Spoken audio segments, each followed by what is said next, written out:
Okay, I hope this mic actually does work still. So, yeah, I just got back watching. Oh, got back. I watched it online, but I checked out Madam Web, and with all the, hate that Sony gets for their spin-off films such as Morbius, which I actually like Morbius, but people said that's a horrible film. I don't understand. I think it should have been R-rated, but Venom, I did a commentary. I believe I did a review on it as well.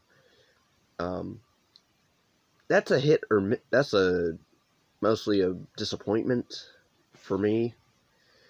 I tried to watch Let There Be Carnage. I couldn't get into it. I got bored when Venom separated from Brock and went off to a techno party or whatever scene. And then there's whatever with that. That was just also a lame movie. And then you get to this, where, we have Madam Web, who, if you watch the animated, Spider-Man 90s cartoon, she's in it a small amount. Again, I'm not really as big on, like, expert on the 90s Spider-Man, but I grew up on some of the VHS tapes, so, yeah. But you have this where it's an origin story of Madam Web, and pretty much Cassandra Webb, played by Dakota Johnson, who's from 50 Shades of Grey, and other stuff. She was fine in this. I know a lot of people are bagging and, dragging her acting ability. I thought she was fine here. She wasn't anything amazing. She was just there for me. Same with the other characters, Julia, played by Sydney Sweeney. Which I can't believe, even if it is true about what happened in the theater with her, where a guy, I guess he was so into her that, like, he went in the theater, and when she was on screen, he decided to have a good time. And so yeah, that's unfortunate for her. But this movie's getting dragged and bashed, and I'm not for it, because granted, I saw the trailer, and I kind of liked it. I didn't like it, but I kind of was alright with it. I was intrigued with the idea of Final Destination meets Terminator meets a semi-Marvel movie, but a very lowbrow, not a pretty grounded Marvel movie, I guess you can say. Not really popular. And it does I will say, it pulls a Snake Eyes, origin Snake Eyes, where spoilers, where the characters that are supposed to be in this, where the three chicks that she's, trying to save, you have their signature costumes, and they're only in them from a dream sequence at the beginning of Ezekiel's premonition, where you have him dreaming of his upcoming death, of them attacking him. And then you have what you saw really in the trailer. And then at the ending is when Madam Web, or Cassandra Webb, I almost said Cassandra Cain, Cassandra Webb does the whole looks into the future and tells them how, or not really, but she warns them of the good that they'll do in the world or whatever. And you have a premonition of them in their costumes fighting crime, and I'm like, wow, you're building this up for a movie that will not get a sequel. It's not getting a sequel, I guarantee. I mean, despite, even if I liked the film, and again, I liked Morbius, aside from the stupid ending credit scene, Her post-credit scene I don't like. But the rest of the film I actually didn't mind. Granted, this one didn't have a post-credit scene because I guess Sony was like, we know our movie is not going to be received well, so yeah. And it's set in what, 2003? And you know this because they play the music of 2003, which I did not.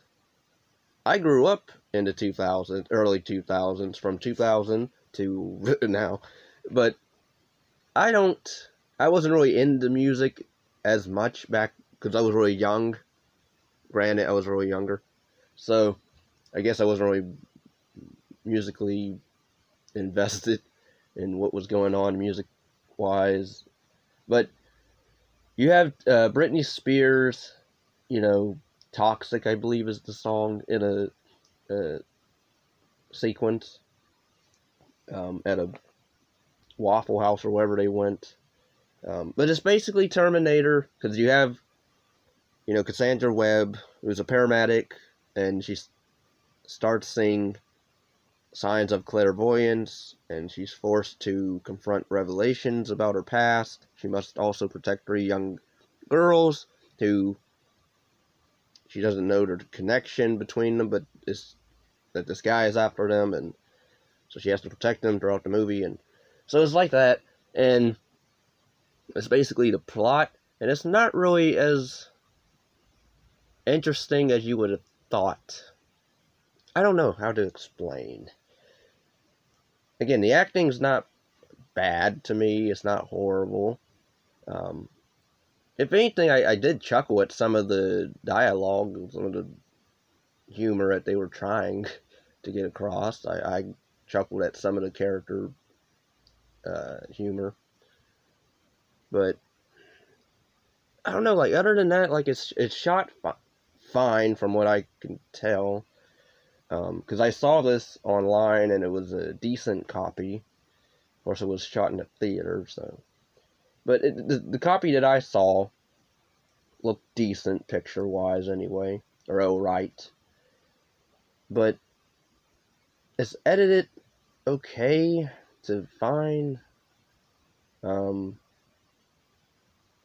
Yeah, like, it didn't make me angry, it doesn't make me annoyed, it didn't annoy me, it didn't frustrate me, really. I mean, if anything, I didn't care for maybe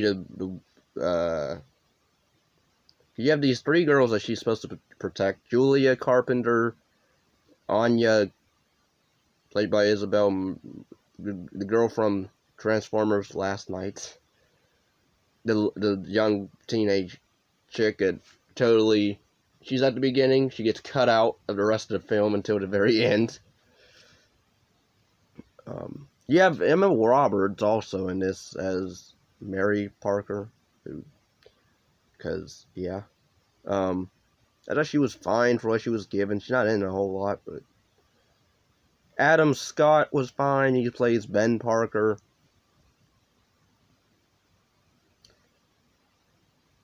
This whole time I was wondering the name Mary. It's actually May, I guess, pretty much. Because this whole time I'm like, why, okay. But I get it now, it's Mary's May, actually, but, okay. You have Ezekiel, who we really don't know much about his character other than he's rich, I guess, and he's vengeful. Well, he's paranoid of these 3 girls trying to kill him, and so he'll do whatever it takes to kill them before they get him. But I would have to say this girl's the black girl of the group, Maddie Franklin. She was kind of just there for me, really. I didn't really care for her character. She seemed the most unlikable of the 3. The Julia character, Sydney Sweeney character, I thought that's sad. How her situation of her mom being in a mental ward or whatever she said, and she's getting forced to stay with her dad and his new family, who, when we first see her, it was so sad, where the dad literally is like, because they go to the hospital, to go see the stepmom or whatever, and the dad literally is like, it's best if you just stay out here while me and the son, her actual son, goes to see her and not you. Like, he literally tells his own daughter to stay out in the waiting room instead of going with... I'm like, wow, off the bat. So that was kind of, whoa. But yeah, like, it's mainly stuff you saw in the trailer. Like, you really saw the whole movie, if you ask me, in the trailer. But is it the worst superhero movie ever? No. At least in my opinion. My opinion is not. There's far worse, like Endgame. Yes. Because Infinity War was decent, and then Endgame totally just stupidly undoes a lot of stuff. So, or it resolves stuff in a stupid way. So, you know, I would watch this over Endgame any day. I would watch Morbius over Endgame any day, and Winter Soldier. Again, I'm not really much of a Marvel's fan. I'm more of a DC fan, but even some Marvel movies I like, such as Age of Ultron, which gets a lot of hate. So for people saying, oh, you're not a fanboy, you don't like Marvel. I like Age of Ultron, which is one of the, worst perceived or received superhero movies of the Avengers or Marvel's films. I enjoy that one. I think it's way better than the first film. I think it's better than Endgame. Miles better than Endgame. And all the other Marvel films. I don't like Winter Soldier. I'm sorry. I don't get the appeal. First Captain America is fine. Is what it is. The first Thor movie I don't care for. The second one I actually kind of like more. I haven't seen Love and Thunder. I do want to see it, but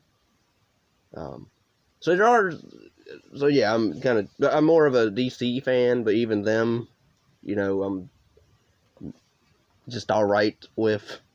We have a decent relationship. It's nothing serious. So yeah, overall, my thoughts. I thought the acting was fine. I thought the action, for what was there, like, there's really no combat action. Like you see the thing in the diner, in the trailer. I mean, there's action, but it's not like typical superhero, fisticuffs action, really. Even the ending final fight is not all that, so I don't know. This is more of a mixed bag for me, because I don't hate the film. I don't, dislike it. It's just kind of there. I would say I like Morbius a bit more, because I was trying to go a little bit more serious, I guess you can say, with the whole vampire thing. And plus I like the fight scenes a bit, somewhat of what the climax of the fight scene in that one more. Yeah, those are my thoughts on Madam Web. It's not as bad as people say it is, but if you go in with an open mind and ignore, like, what, the critics are saying and other reviewers online, because I kept seeing bad review, worst film of the year, worst superhero film. It's not. It's really not. I get it. People want to jump on the bandwagon. They want to ride that train of, this is popular to hate, so let's hate it.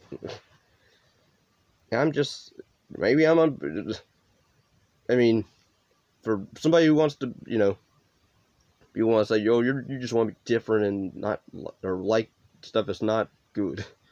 Again, I love Howard the Duck. That's my number one unofficial Marvel movie, I guess you can really call it. Although it is technically a Marvel character, but I don't.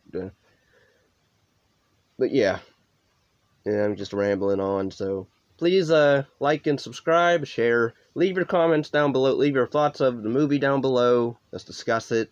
Let me know what your thoughts are of the film. If you hated it, if you liked it, if you liked parts of it.